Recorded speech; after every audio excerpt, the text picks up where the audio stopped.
ఒక అడవిలో చిట్టి అనే ఓ చిన్న పావురం ఉండేది. ఆ అడవిలో చిట్టి ఎంతో ఆనందంగా జీవించేది. ఒకరోజు చిట్టి అనుకోకుండా వేటగాడి వలలో చిక్కుకుంది. మిగతా పావురాలు చిట్టిని చూసి కంగారు పడ్డాయి.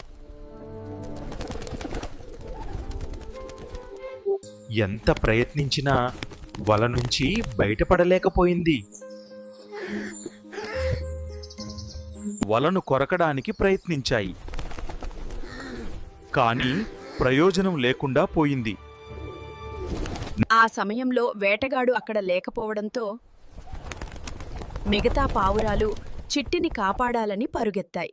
ఎలుక కూడా అందుబాటులో లేదు. నిన్ను ఎలా కాపాడాలో అర్థం కావడం లేదు అంటూ కంగారు పడ్డాయి. ఇలాంటి సందర్భాల్లోనే ధైర్యంగా ఉండాలి అంది చిట్టి.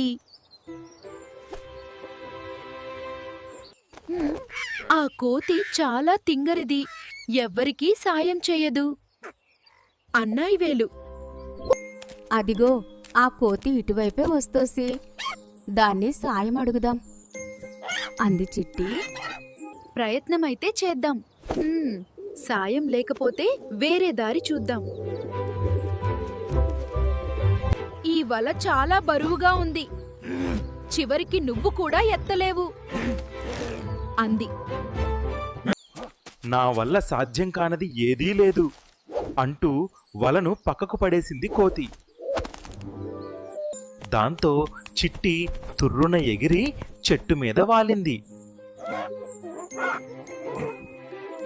ఆపదలో కంగారు పడకుండా సమయస్ఫూర్తితో ఆలోచిస్తే పరిష్కారం దొరుకుతుంది.